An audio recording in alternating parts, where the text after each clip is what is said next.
Welcome to Using AI at Work, where today we're joined by Kole Whitty, a leading voice in psychedelic integration and personal growth. As the co-founder of the Condor Approach, Kole bridges ancient wisdom with future technologies like AI. She's a visionary coach dedicated to leveling up individuals through self-responsibility, honesty, and accountability. Get ready to soar to new heights with transformative insights from Kole Whitty and today's enlightening conversation. Let's get started. Welcome to Using AI at Work. I'm your host, Daigle. Each week, we'll be learning how today's business owners, entrepreneurs, and ambitious professionals are getting more done with smart use of tomorrow's tech. Let's get started.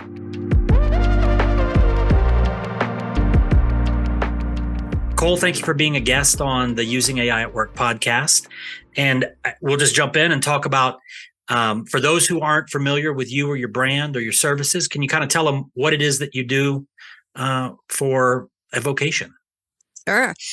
Right now my focus is really around integrating psychedelics. So it's in education, working with doctors, life coaches. It's become such a fast growing field, much like AI. That for me, what I'm really here to do is to integrate. We say integration's not optional, but how you integrate is.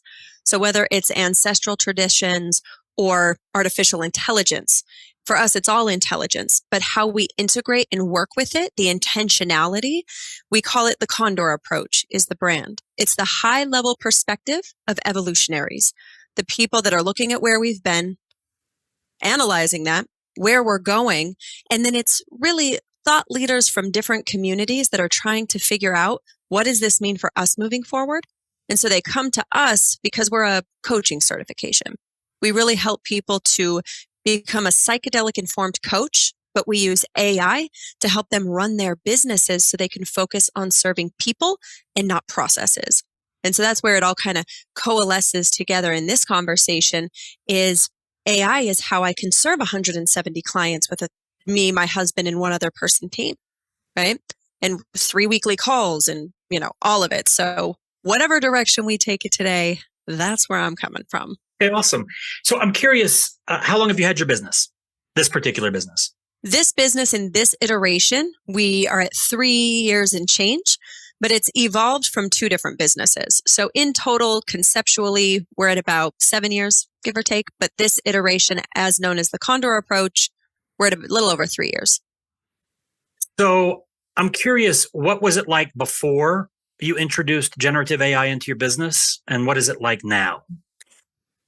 Man, even looking back, even just this last year, Chris, I can look back a year. It's not like we're talking about business 10 years ago. We're talking about my life last summer was tough, right? Because I'm dealing with contractors and hiring short term. I just need this one project done. But slowing down as a visionary to try to explain the vision when it was still very new, I wasn't getting the results out of contractors I needed. So I was pouring a lot of time and money because the deliverables I was getting back wasn't it. And so just looking back at a year and a half ago, I've made more progress in the systems and the setup and the organization and what we track and why it matters. We've made more progress in the last year in how we deliver it than we did in the 7 years before that with any product. And it's because of how well we can organize it and distill it quickly. What was your introduction to, how did this solution reveal itself to you? I don't even know exactly, but someone did a post last December whenever ChatGPT was launched. Yeah. I'm always following new trends. I always have new phones, new technology. I'm always kind of tracking it. I know a lot of amazing people in a lot of fields. So it crossed my field enough times where I was like, what is this thing? Like, let me check it out. And within an hour, I knew we had not seen anything like this before. And that this would be, in my opinion, since the Industrial Revolution, the biggest marker of change for humanity, period. As a person that society labels as neurodivergent, someone that didn't graduate from high school, that has no degrees and only completed a 9th grade education, for me to be able to take my concepts and get it into a presentable place for me to teach from, because I can speak. Yeah. I'm sure people have probably approximated I can speak at this point. Yeah. But to teach is a whole other game when it comes to presenting information. And so I very quickly saw I could take transcripts of all of these calls and all these people I had coached and turn it into content. That means I was changing not only my own future, but the coaches I work with who are neurodivergent, who come from low income areas that didn't have access to education, because I could teach them to be resourceful through this technology. And that for me changes everything. So once you spent that hour on it, what was the first place where you were like, oh, I'm going to use it for this? Oh man, do I even remember? Because when it came out, I mean, I was 14 hours a day refreshing because this is when it would stop and, the influx. And that was my full-time job for 60 days. And so I think a lot of it initially was, how can I get our online portal information? Because we have a lot of things that we teach. How can I turn it into a cohesive manual? Like, how can I now take all these little concepts and present it more effectively? So initially, I think it was a lot of play, a lot of experimentation, but I was applying it to my business immediately in every way possible. So from writing meditations to affirmations to, you name it, I have used ChatGPT to explore it, question it, think differently. For me, it's all about, just like how psychedelics give us a new lens to view through. Yeah. I can ask ChatGPT, ask Chat, hey, what are some other questions I can ask myself to consider different, right? So I'm having it coach me into better outputs and prompts and whatever. So I feel it's infinite. Let's compare where you are today versus where you were last summer as far as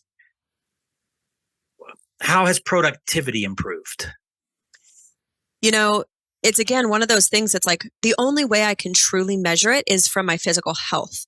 Because this time last year, I was so depleted mentally trying to figure out how to organize things, because that's not what I'm good at. I'm a visionary. I can explain it. I can tell you the feeling and the vibe and what the big picture is, but to reverse engineer it was the problem. And so now things that used to take 3 to 4 months to flesh out with a team, whether they were contractors or the people that worked for me, I can do in 3 days. So from a productivity, I can now actually, it's like the things that had to be done in the business, but the things I hated doing and were literally killing me. But they had to be done. But now it allowed me to reverse engineer from my vision and then ask ChatGPT, okay, so then what are the positions I need to hire? And it actually helped me get better at hiring so I could get the right person for the task. So if we do the math on, well, what's 3 days compared to 3-4 months, plus mental health and burnout and whatever. And, and that's soul sucking for a visionary. Yeah. But I sat and I listened to my friends that are visionaries say, oh, I can't hire good help. And I'm like, because you don't have the right prompts. It's you're not giving a clear enough vision. So what is, I guess the obvious conclusion from that would be that are you working less? Oh no. Okay. Yeah. Most entrepreneurs don't. It got more exciting again, right? Because I could go back into the visionary aspects. The thing is now I've taught. So I'll walk you through like the last year. So it's like step 1, I learned ChatGPT. But if I'm the only one that knows, we have a problem, because I'm the bottleneck of productivity in our very small business. For us, it's small, right? Our highest year, we were just under 700,000 last year was our biggest year. And so it's not enough to start hiring. We were at this kind of like middle point where you can't afford to buy the time of the people that can get you to the next place. And so I was working hard, but doing the things I hate. Yep. And so the step 1 is I learned ChatGPT. Okay, but that still doesn't solve the problems. So the next thing was I used ChatGPT to really get clear in what I needed to get off my plate. And then I started to, like, even my hiring process I built through ChatGPT. And now the first guy that I brought on, my training was teaching him ChatGPT the way that I use it. Yep. Right. So I taught him to be resourceful And then he had access to all of the documents and all the information I've ever built that was just destroyed in random folders in Google Drive. I don't know if anyone else's Google Drive looked like mine used to, but Very normal. it's like a graveyard of awesome stuff. And so in teaching him that, now I got on with him, not now, when I hired him, I got on with him every day. And I would say, now, how would you do this through ChatGPT? We would discuss. I'd give him new prompts because I was already 9 months into using it. Yeah. Now he has, we have a process that we learned from Alex Sharfin, who's my business coach, of how to time study. What are the tasks you're doing? So you time study, but then I was able to put that into ChatGPT to see what are the tactical things I'm still doing that I don't need to be doing that would be an admin role. So then the guy I hired, he did that. And then I did that in what our daily practices are. Now we have a new role to hire, but he will train that person. So now I'm out of chat. I'm out of training chat in that way. But now they don't have to come to me with the questions. They come with me with the result of the prompts they had. And then we discuss it. So now I've already increased my own productivity and got me out of the tasks because I taught them to be resourceful with ChatGPT. And so now it's not creating a codependency on leadership. Yeah. It's actually teaching the resourcefulness because all the documents about the company they need, they have access to. And so now it's just finding the right pieces to plug it together. And so for me now, it's like for the first time, I'm in this iteration for the first time, I'm back in the excitement of creation because now I can see the path out. Last year, I couldn't see the path out of doing those like tactical things, which is why I didn't work for other people because I hate that stuff. That's a very common issue with everything from solopreneur to the C-suite. There's some portion of their job where there's an expectation of a deliverable that is something they don't like doing. And one of the things that we've done with clients is, I learned it from the EOS business scaling model. It's called delegate and elevate. It's simply a matrix where you document what it is that you do throughout the course of a day or a week, but you categorize them, things that I don't like and I'm not good at, but I still have to do them. And then it works its way up to getting to the point where this is what I'm great at and I love doing. And one of the things that we did even before GPT was have them do that, identify the quadrant that was, I don't like, because what happens is if you don't like doing it and you're not good at it, you're going to procrastinate. You're going to be a bottleneck on those things and your output is going to be last minute and sloppy in some cases because you're not putting your business prowess into that. You're just like, let me get it done. And the fact that you were able to use GPT, and this is for anybody listening to this, do that same exercise. It's very simple. Just Google delegate and elevate, but go into, take that output from delegate and elevate, that part that you don't like, plug it into GPT and say, what, define the job requirement, just like you did. Right. And now you can identify, okay, I don't like doing these things. Let me hire somebody. Okay. Well, maybe they don't like doing them. Right. And one of the things that we've done that take that even a step further for that role is we're big fans of personality tests like the Kolbe Index and DISC. Mm-hmm. And we'll get somebody to take a Kolbe and we'll run it through and, role and goal, act as a Kolbe interpretation expert. Here's the job requirements. Here's their Kolbe score. Are they a good fit? And before, even with a Kolbe score in hand and a job description in hand, we kind of had to guess and hope that they'll figure it out. And in any business, small business, large business, turnover is very expensive. Yep. So the fact that you figured that out on your own should be encouraging for all the other entrepreneurs who are sitting in that same place going, this sucks. I want to go spend time with my family, but I got to get this shit done. Yeah. Right. And I love that you just said that. I work in more of what many would refer as the woo-woo space. So we use human design and in the same way.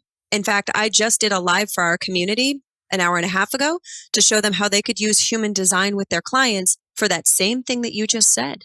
Because the signs of the not self in our business, for me, my husband, and Dice, who's our community manager, we have basically a manual for each person. What are signs the person is in their, what is called in human design, not self?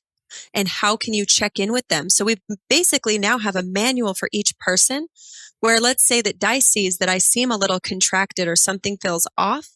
he can go read the Kole manual. And if he sees that there's certain signs that I've also added, because I know myself really well, then he knows what he can do. I actually put in what to ask me. Hey, Kole, have you gotten outside today? I chose that prompt for him to ask me. One, it lets me know he sees that I'm in a little bit of a, frazzly place. But I also know that if I get outside, there is a high potential that will shift my state and give me that pause and kind of pull back from work or whatever and do an assessment on myself. And so now we have these individual manuals. So he knows like, wow, if I want Kole to feel appreciated, do this for her. If I want Ta to feel acknowledged and appreciated, do this, right? Ta loves words of affirmation. He loves to be acknowledged. So, oh man, I really appreciate him today. The best thing I could do is send a Slack and be like, man, thank you for your time. So now there's no guessing. And that's how me and my husband ran our marriage, but we never thought about bringing those same skills to business. And it's not that we're doing it romantically, but even with employee and people working together, we're like, let's set it up so people know how to operate to win. Like instead of you trying to guess, oh, does Kole like flowers for her birthday? Yeah. And you read on my thing, quality time, take me to lunch will delight me more. Because we're just to be as efficient as possible. Yeah. And so we used, whether it's like you said, Colby, disc, whatever, the more that you can bring context. And then as a company, we can agree to how we're going to interact. That's what AI provides, is because then you choose your context. We all can say, this is how we're going to use this tool. Now everybody has a place for cohesion, because I've worked for other companies. Yeah. I've worked in sales. I've watched, especially in sales, you see very high turnover rate. Yeah. And I wanted permanent delegation, I don't want to have to keep training people because my time and because I don't like doing that. Right? I'll do it, but I don't like to do it. And so the more I started to go, then so my intention with ChatGPT comes down to how to figure it out. So let's say someone's new, they've heard of ChatGPT, they've spent an hour on it, and they're like, yeah, I mean, it's whatever. It's like going to the gym and spending an hour and flipping around on a couple machines. You're not fit by the time you leave. When you get a trainer, when you get support and you know what your goals are, they can help you train to the goal. Same with ChatGPT. And so when I sat down, I said, what is my intention? Intention for me is, what do I want to know? What do I want to do? Who will I need to be, or who do I need chat to be? Or what do I need to understand? And then I give myself a time limit. So it's a game. You have 1 hour to fulfill this task, because I don't know if you've had this, Chris, but I've gotten lost for hours. Yeah. Suddenly I'm like making an Oracle deck. This is not what I came in here for. And especially for multi-passionate, excitable people, it can turn into the worst efficiency, like distraction ever. And so by me knowing my intention, what do I want? And then setting a time limit so that I am focused in achieving the task in set amount of time. That's when I started to get and really understand how long some prompts would take to get clear. Because some things take a little bit more nurturing and working with than others. And now I even have a clearer idea of how long that takes. How did you get proficient in prompting? As far as it's one of those, like, it's only new to me that I was proficient. I didn't know. I've just been putting in the reps. Yeah. And so it was more that I guess it seemed kind of obvious, but also because I didn't have a standard education, I've always had to think different to achieve X. I had to work on relationships. I had to see things from a broader perspective to reverse engineer. How can I make it happen if I can't take a traditional pathway? Because any job, I couldn't do it if they wanted an application, right? Yeah. And so I think that is the gift of my experiences, is it required, I think, out of the box to survive. So go ahead. No, I mean, so that's, it's one of those, like, I'm still new to the fact that I actually know more than other people. Yeah. So for those of you listening to this, there's certainly this fear that you're falling behind. And one of the things I try to tell people is you're not late, you're early, right? Even now, you're still early. And this idea of how Kole was describing, she didn't even know that she got good at it. It came from those repetitions and learning and paying attention to the output. Oh, well, what I meant was this. And then eventually it just gets to where it's a second nature. I had a similar experience. We went to a conference at the end of July. I mean, GPT had already been out 6-9 months. You're seeing all this content out there about all these amazing things that people are doing. And I went to that conference, and it was a marketing related AI conference. And I was excited to learn from all these people.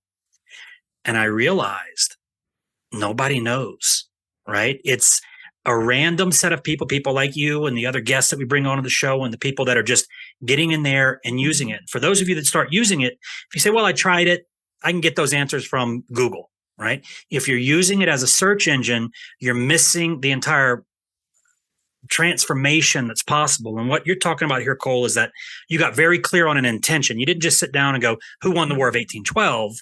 You understood before you sat down. And I like the idea of setting a time frame, because it's going to keep you from going down all of those amazing rabbit holes that, oh, well, what if we did this? And GPT will give you output. It may not be moving you towards the intention that you had when you sat down. So I think that's a very powerful suggestion for folks, is know when you start putting in your input, understand what you want as your output, and give yourself a timeline. So nowadays, I guess maybe today, typical day for you, what does AI usage look like for you in a day like today? I'll just run through exactly what I did today. So every Monday, we teach a masterclass. It's free in our Facebook group. And so the first thing I do in the morning is I create the slides for the presentation for me to follow. So I go into ChatGPT. I know what I'm going to talk about. And today happened to be around using AI, or working with it. I don't even say use. I work with it. We're collaborators, right? I like it. Yes. And so I get down, what's my intention this morning was to do the slide presentation. So there's ChatGPT. There's also an incredible presentation AI called Gamma. I love Gamma. It's very quick, especially when it's a quick presentation, doing it virtual. I just need the prompts for what I already know. So I went into ChatGPT. I said my my intro. I said I want it to have an intro. I want to have an about me slide. Then I want to have an overview of the 3 talking points for today. Then I want a summary. And then I want to, book a call from, CTA. So I go to ChatGPT. It gives me the title. It gives me the description. It tells me about the class. Then I go to Gamma. I had it build out the slides. And within an hour, I got it all completely out and ready together. Why? Because I know what I'm teaching. Yeah. And this is really the thing, is for people that would say they're more in an expert role of what they're teaching, what I'm sharing, I've known for 15 years, right? This is not, and really my whole life, but as far as a skill. And so it's very easy to just riff off of slides. But it used to take me forever to make slides because I'm not a designer. I don't see visually art. It's my words. That is what's good for me. And so instead of having to come up with a description and then go to Upwork or hire someone to do the slides, or just do a, uninteresting Google slide, I had it all kicked out and edited, and I made my adjustments. In an hour, I was from concept to completion. And so that frees up my time to know. I know it takes me about an hour to finesse a presentation, but now I also know what prompts give me about the same length of presentation and how many slides and whatever, because I do it every Monday. So that it's a combination of systematized and automated and manual input. And after we finish recording today, I will do some of the preliminary work for next week, use Canva and some AI with Canva to promote for the next class. So it's a combination of being able to predict and project what I want to have done. But now I know that I don't have to do the slides today. I do it Monday mornings before the class. That's what I do. So AI is infused to probably 70% of my day every day, whether it's, working on a concept for the coaches that I teach, or I'm coming on a podcast and I just want to take a different spin. Like you said, so many people go on and use it like it's Bing or Google. Yeah. But if you go on, I like to first start by creating a binary effect, a polarity. So I'll go on and say, what is plant medicine and psychedelics? And it'll give its, its thing. And I'll go, okay, well, if that's the case, then what would master mycelium and power plants be if I wasn't a patient working with these ancient technologies? Because I work with master teacher plants and fungi as a student, not as a patient. So our position in this world of psychedelics is from the master teacher, not from the plant medicine for sick people. So first I want to position, I ask it one meaning, and then I will either do a polarity or then give it another thing to consider and have it describe the difference. That helped me define our messaging clearer in what makes us different from other, say, psychedelic integration trainings. And so by knowing how to help ChatGPT, first I had to give it some context. Mm-hmm. And then I had it describe the differences. And then I'd be like, no, it's more like this. Now rewrite it. I was able to truly clarify what makes us different. And then I started taking our whole website and I would just copy and paste the whole thing in chat. And I'd say, rewrite it. I want it to be more inspiring. Because right now I don't like the deficit, FOMO. I don't like that sales type. So then it did it from a more inspiring position so that I could get the people who are excited about it. And so I probably redo my website like every 6 weeks because it's super easy now. Because it's so easy and it feels more authentic. And what you were talking about with this, even this process, I've always played this game in business of hyper optimization, not necessarily just because can I do it, right? Like what can I automate? What can I outsource? That sort of thing.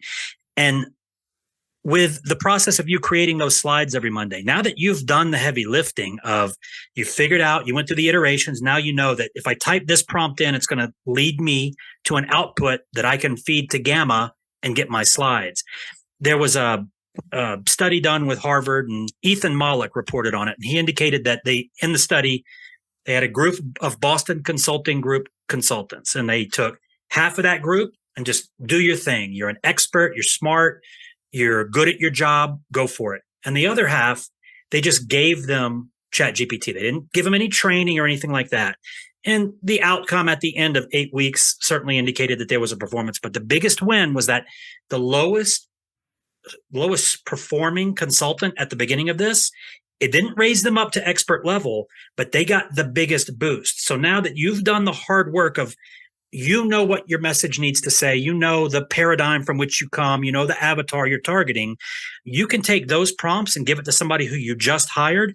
Now, maybe they don't create the finished version, but that person can now on day one use those tools because you've kind of primed them for that use and give you the 80-20, right? 100%. Now that hour might only be 20 minutes. And not suggesting that that's the case, but I'm wanting people to understand that it's awesome to use the tools and it's awesome to be proficient at the tools, but it doesn't stop there that you're now good. What happens is now you've created a tool that somebody else in your company, they don't have to be the principals in the company. They can now get the heavy lifting done and further eliminate time that you have to spend on that. So let me ask you, with the time that you're not spending, let's go back to last summer, the time that you're not spending dreading having to do the stuff that you don't like and that sort of thing, because those results can be created a lot faster. What are you doing with, and I knew this, I'm an entrepreneur. It's, there was a promotion that was like, hey, get your time back. And I said, man, entrepreneurs they're not going to get any time. They're not going to take 3 days off. They're going to fill that time with something. What are you filling that time with now? That's hot, like the highest leverage stuff for you. Yeah. I mean, now I can look more at the future vision. Before I was still stuck in this reactive business running because I'm putting out fires. And that's why it was maddening, because I have a vision for the future. Right. And so for me, it was that I wasn't actually in my purpose and what I knew I wanted to do. So it's the difference of feeling like a wave is going to crash over you at any second and being on a board riding the wave. Now I'm riding the wave. Nothing has changed as far as what, time and all that. And this is the perfect example of what becomes possible besides just what shifts in the time and how I spend it, is that I am doing more now in the future of where we're going because I'm not in the reactionary, because people have a clearer idea of deliverables. They have a clearer idea of what to give to me to sign off and be like, yeah, you rocked it. That's perfect. But I built out whole manuals for them. Who are we? What are our values? So that they're running that through ChatGPT before the prompts, so that we can have like a brand. Like this is what you build your prompts based off of, right? But where it really came in handy, Chris, was we were in Tonga. We had booked a trip to swim with humpback whales pre-COVID, and then COVID happened. So the trip got put off till this past October. I wasn't planning to not work in Tonga when I got there. Yeah. We lost internet because I had empowered my one team member to use ChatGPT. I was able to finally get one text through. And because there's all the SOPs I built out in there, I taught him to be resourceful. He was able to figure out how to log into our portal, how to send an email. He'd never worked with it before because I empowered him to find answers. It had nothing to do with ChatGPT. It's that now the culture of the company was if it costs less than $100, just do it. Don't even come to me if it's that. So we were able to give such clear vision of how to make decisions. Then he was also able to go to ChatGPT, having never written an email to a list, never done any of that, grab old emails, have examples, and figure it out and send a good enough announcement to our list that we couldn't run our masterclass because we had no way to do it. So it's what we're instilling in people that also saves time and energy, right? It's not just if I get time back. It's that actually now gave me the confidence that I could go take a week off and the business would be fine because people could figure it out. And that, for me, that potential, we did not lose a step when suddenly having no internet. And to me, that was the proof. That was the value. Work more, but I cannot. I have no problem not working. I won't work for no reason. Yeah. When I'm lit up, then I have no problem working 14 hours. This is interesting because, I've got a long career as an entrepreneur, and you learn things, you become better, and then when you have a win, those wins end up being bigger because of all the pain that you went through earlier in your career. And I spent most of my earlier career as an entrepreneur, there was a lot of anxiety associated with it because of, I don't want to do that thing, but it's got to get done. I'm not good at it. I don't have the budget to go hire that person and that sort of thing.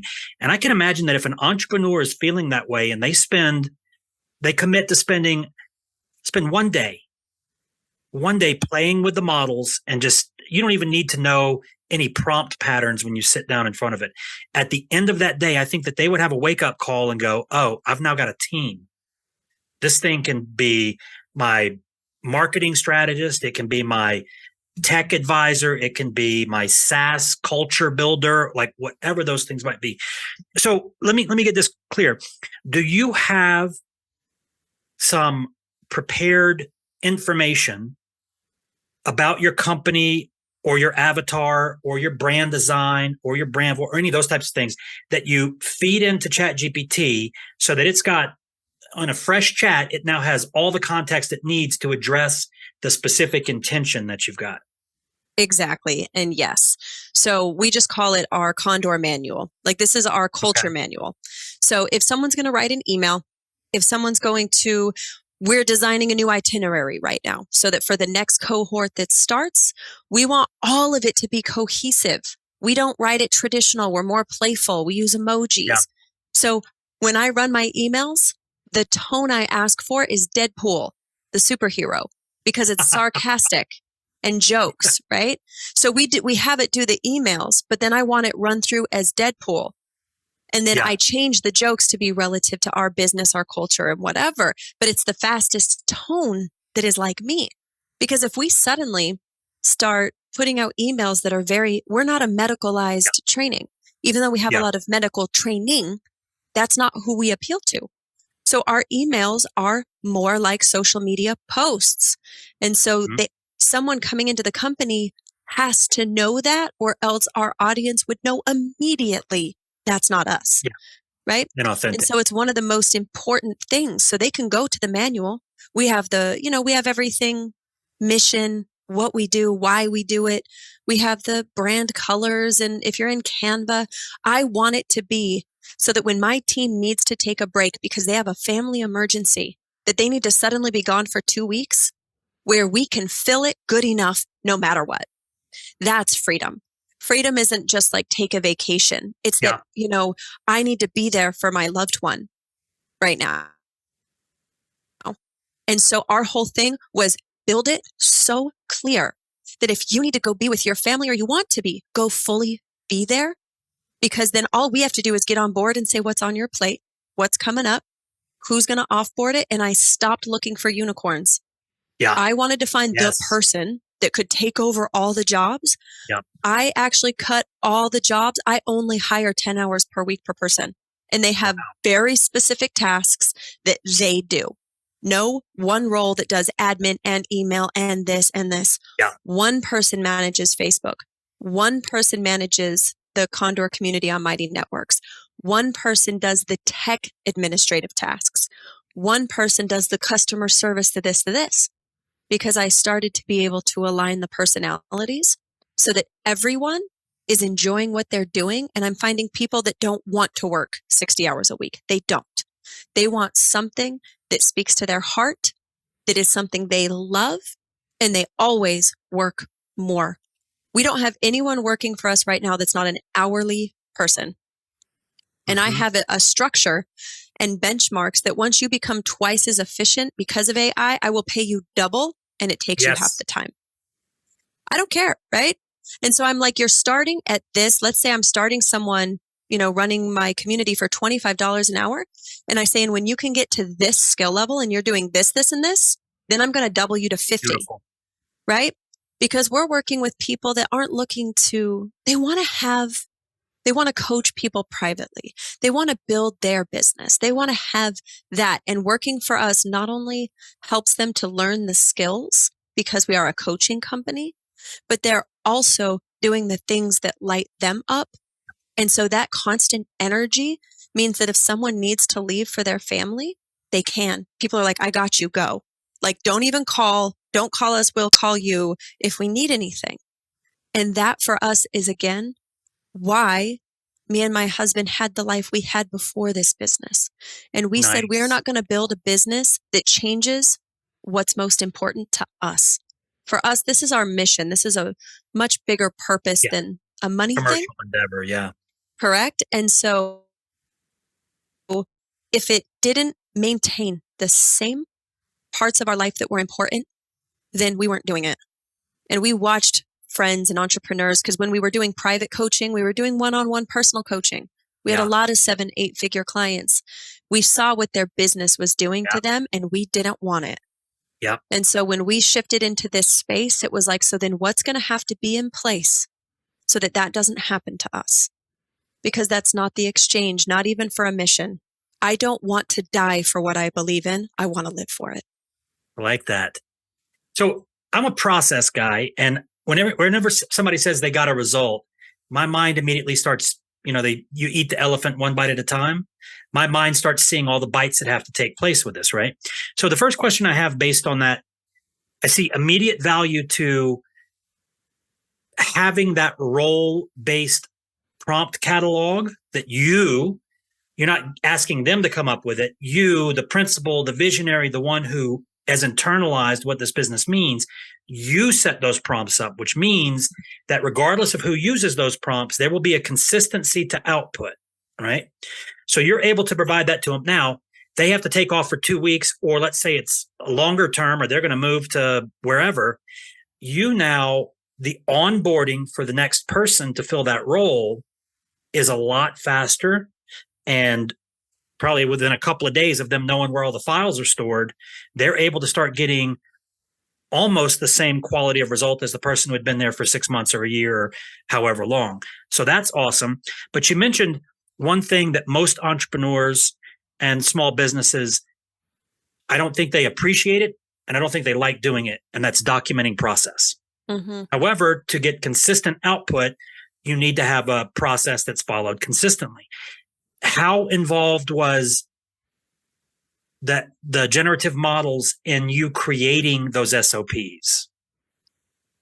I think so much of it was just recognizing it had to happen, because anytime if I even brought someone on to help, again, I had to take radical responsibility. I had to say that if I don't set the standard of organization and then I just hire someone and think they're going to fix it if I don't operate that way, because I know that I was that CEO or that solopreneur or that whoever that hired someone, that they were organized and I wasn't. Yeah. And that was just as much a problem. It's like we keep as solopreneurs or small businesses trying to find the person that's going to be the solution.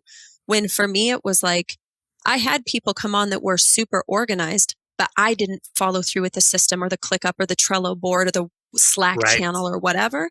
So it was recognizing that I was a part of this mess I kept finding myself in. And so I just said, well, I don't know how I'm going to do it, but I just started having, even now, my drive folder, I just go for what could it be called? Like, what's the, not even like the business name, but it's like Condor main vault, SOPs main vault, SOPs for dice, SOPs for so-and-so.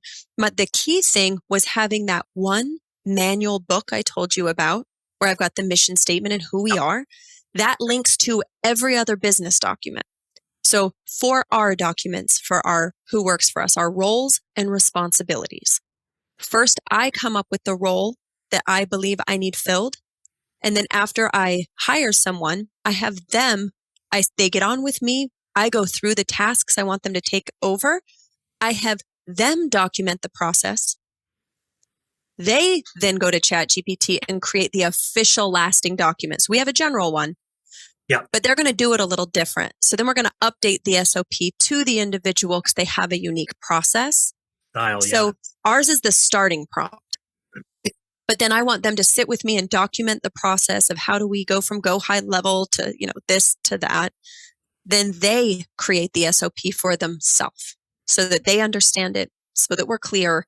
Then that gets linked to that main core document. So it's like there's the main vault SOPs. Then there's like the bio individual SOP of the job. And that main manual is where everything links to. So everyone knows that everything they could need is linked. And it's as simple as having bookmarks that goes to this folder is just this employee's jobs. This folder is just our Masterclass Monday replays. What am I going to do with them? A lot of times I don't know, but just label it and put it there. Even if you don't know the role, even if you don't know the whatever, my team knows what would it be called? Right. Where it's like social media posts. They'd be like, she'd probably call it social media unedited. They guess because it's just go for like the most obvious thing, because then anyone can find it and not get caught up in some of the business language that like I didn't know. Interesting. So this idea, I want everybody that's listening to this to really consider that if you've got specific roles in the organization that, and most of them can benefit from the use of these models, if you feed them the pre-prompts, you're removing discretion from the individual. They're going through the motion and getting the result based on what you as the owner, as the principal, as the one who really understands this business is looking for. This is good. Let's talk about for people who they still don't get it. So the name of our company is Chief AI Officer, and it's CAIO. And we realized that there's this moment that people, and it happened here. I had my Chief AI Officer here. I was sitting at a computer and I was trying to get a prompt out of it. And he came over my shoulder, took over the keyboard, and then he looked at me. He said, "C, AI." Oh, I had that oh moment, right? For people who haven't had that oh moment yet, what what advice would you give them on not just saying, oh, it's slightly better than Google, because they haven't had that moment yet with AI? Mm-hmm. The first place to start is just ask the question you would ask someone about what you're trying to do. Give me an example. So sit down. Yeah. So sit down at ChatGPT. Let's say that you are a solopreneur. This is all new to you. None of this makes any sense whatsoever, but you've now heard this podcast and you're like, okay, they said, don't just sit for an hour. I'm going to do this. Go to that intention. What do I want to know? Or what do I want to do? Let's just go with do. What do I want to do in general in my business right now? Well, I want to hire a contractor to help, or an admin to help me with my emails from clients and my schedule. So you go to ChatGPT and you say, hey, ChatGPT, I want to hire an administrative assistant. What do you need to know about me and my business so that you could help me do that? I literally ask ChatGPT to ask me what it needs to know to help. Instead of trying to guess, I'll say, ChatGPT, Yes. What do you need to know about me and my business in order for you to help me come up with a job description offer? And it'll say, okay, here's all the things I need you to know. As someone that has an easier time talking, I'll just go to my Google Chrome and turn on my dictation Yes. for ChatGPT. I turn on my dictation. I say, I'm looking for help. I want to hire someone to help me with my emails and my scheduling. So I need to know what you would need to know about me to help me write a description I could post on Upwork. And then it's going to kick back a bunch of questions. Then I'm going to put that dictation back on. I'm going to answer them all. And then I'll say, ChatGPT, analyze all this information and to the best of your ability, create that for me. So first I say, what do you need to know from me? And it'll say, here's what I need to know. I say, great, here's that information. Now, will you take all that information and fulfill all those questions that you asked me to complete this task? Yes. And so there's this place where, like, I don't know what the prompt is. I'm like, so say that. ChatGPT, what prompt should I ask you if I want to make a VSL, virtual sales letter? Hey, ChatGPT, I want to do a website that's high converting for my business. How can you help? Ask, how can you help me do this task? That's it. So this would be the equivalent if without GPT, or somebody that was, though it exists, they weren't necessarily going to use it in their business. They would say, okay, well, obviously we're going to need an HR person who does blah, blah, blah, blah, blah.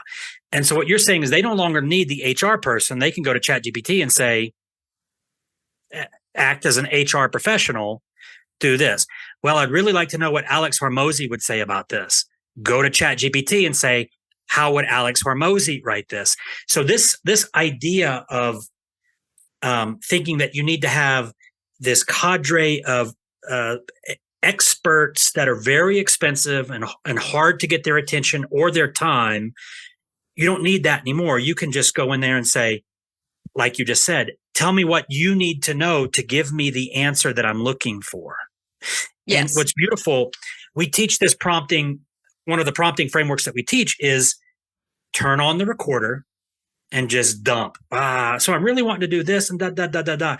And I think that some people think that they need to be very precise. And, when they're communicating with the model and saying please and thank you, I'm sure when they become sentient, they'll remember all of us that said please and thank you. But there's no reason not to just, stay kind. Exactly. But what's cool about this is that, people are thinking that they have to be good at prompting, and you don't. You have to be good at explaining what it is that you want, even if it is an audio, because at least ChatGPT-4, you can upload those audio files. And I think on the mobile app, you can just turn it on, like you said, the dictate, and just kind of just dump. And if there's extra stuff that you're communicating in it, or you kind of go off on a tangent, the model knows what to include and what not to include. You're not going to confuse the model, most likely. So for those of the listeners who are thinking that prompt engineering is like a regular engineering type education. It doesn't have to be. And the thing that I'm noticing is that, like, for instance, I've been involved in direct response digital marketing for a long time, and I've always respected that copywriters, they think about the words they use, really think about what's the impact of this word versus that word. They kind of mean the same thing, but what's the impact?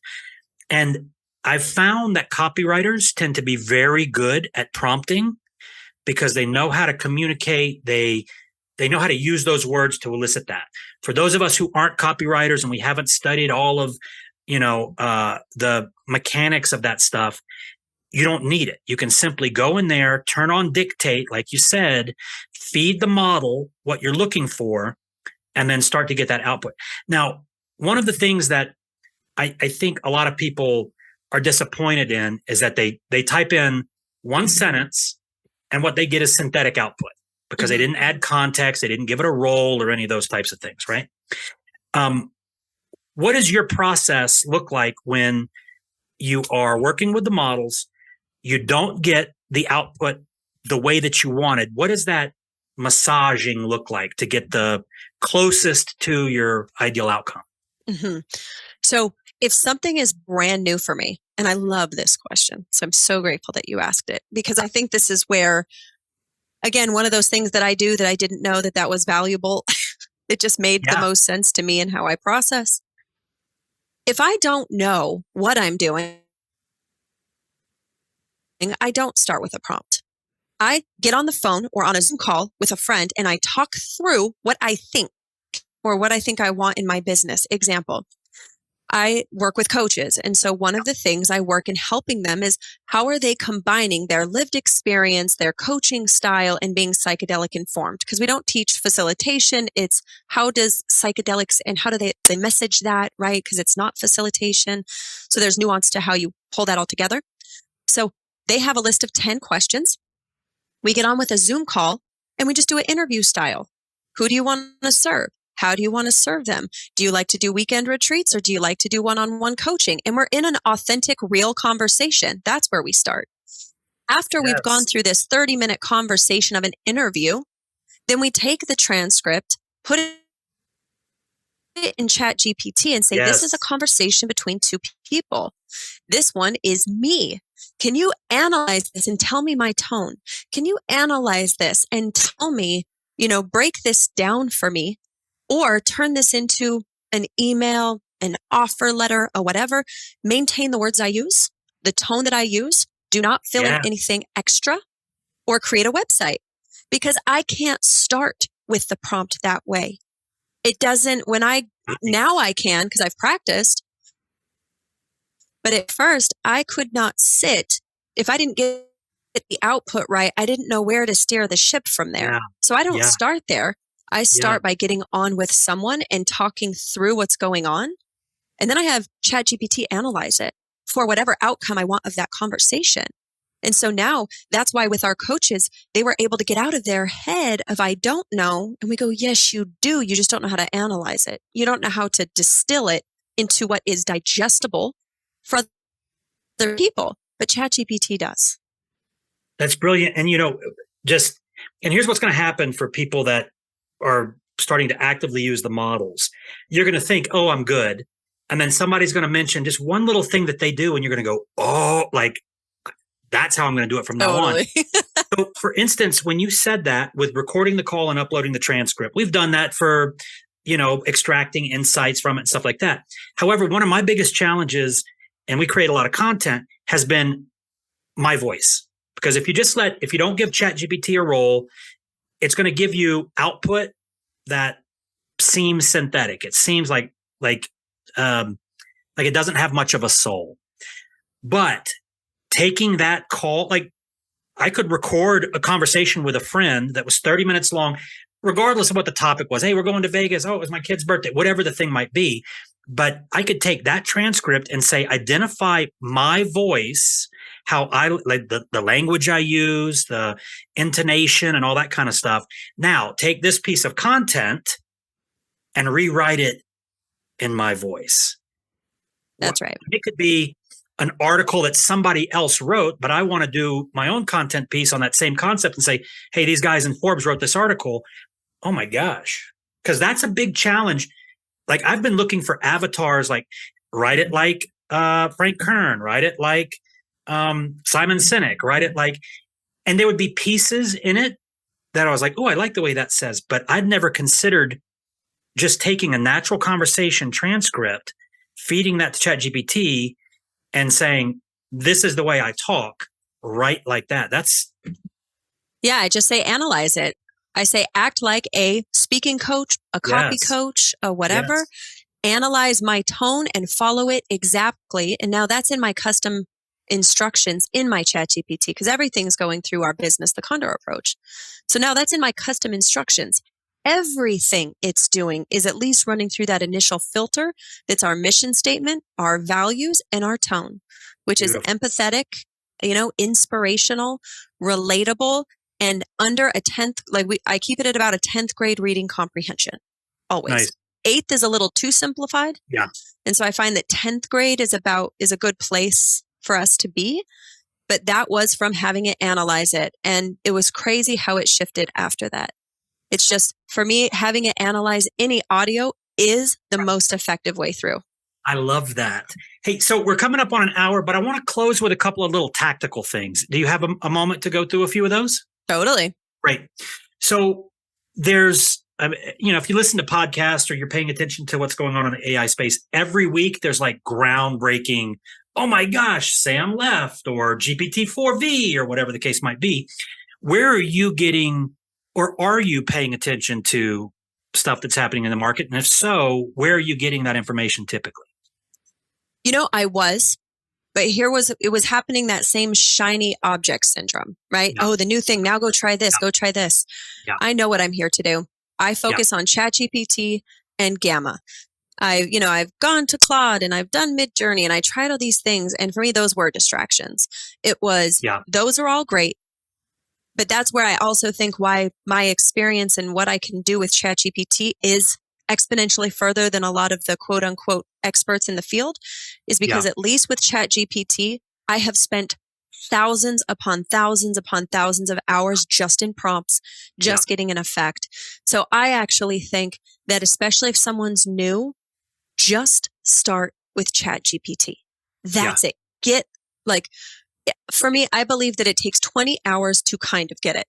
20. Yeah. So just give it 20. Now, there's a fatigue point, which is usually like 3 to 4 hours, someone fatigued that's new, and then you just don't really understand it anymore. So you would be more effective to be like 2 hours a day, every day, get to 20 hours. Do that for 10 days just to see, and maybe have a new objective each and every day, because I think that is great as all the other products are. At first I was on watching Twitter and all the email lists and all of that. But truthfully, it was then becoming I had to go back to my intention now. Yeah. And I am not working in the AI space in that way. It is not my job or responsibility, but it was knowing that what ChatGPT provides right now would give me enough context for my mind as other things open up. I wouldn't understand enough, just like when you first got an Apple, you got a Mac computer, you could kind of do the phone, you could kind of do the iPod. Like, to me, you're still putting yourself in the field. Okay. For those who haven't introduced generative AI into their business, what would be what's one business function or process that you would say would be very low-hanging fruit for them to get some quick wins and have that moment? I would say go into your Google Drive. Maybe you've already got documents and blogs you never wrote or that you released a long time ago. Take that blog, go copy and paste it in ChatGPT and ask ChatGPT to act like a course creator expert and turn this information into a 1-day live event or a 30-day course or a 7-day audio course script, and see how you can repurpose something that already exists into a new way that you've been putting off. Because you'll see, like, holy cow, I've been saying I'm going to create this freebie course for a lead generation that I didn't do it yet. You have a full Google Drive of ideas or things you've already done before that it could re-articulate in moments. And so for me, that's where I would go to really see what's possible with how quickly something could turn around. Yeah. I mean, you could take one article or a few articles and say, give me 5 ideas for new products based on this content all of a sudden. And then honestly, if you knew how to use the models, by the end of the day, you could have the bulk of those 5 products built using ChatGPT. Okay. One final question. And that is, what are some tools outside of GPT that you've used? You mentioned Gamma a lot. And listen, there's other slide things, but I think that's great. You found one that you like to use. Yep. You don't need that little sliver of better that comes with the new shiny object. You're good to go on that tool. What are some other tools that maybe you or maybe the community manager or customer service or what are some of those tools that people should be taking a look at? Now so many businesses are incorporating AI into their back end. Descript, game changing. Their new technologies and what they're integrating.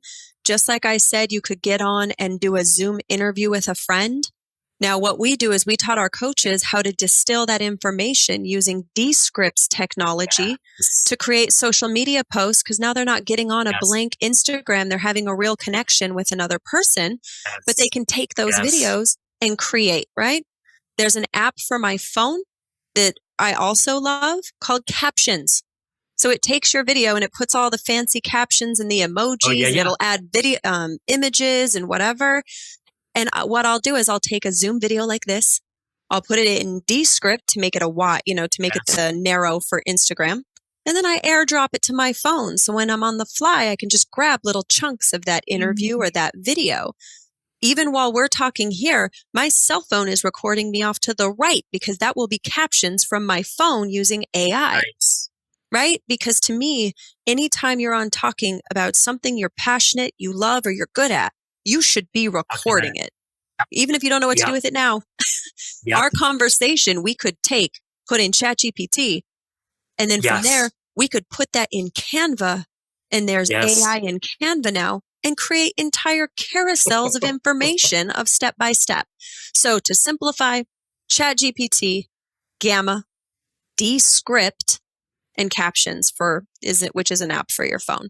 That's how I run the majority of my entire business is off of those. So guys, we're going to have the links to those in the show notes, but I love this because there's so many, by doing that, you don't necessarily need that savvy social media person who knows how to use the tool, like all that that can go away. Would it be better to have that person who knew how to use GPT doing it? Of course.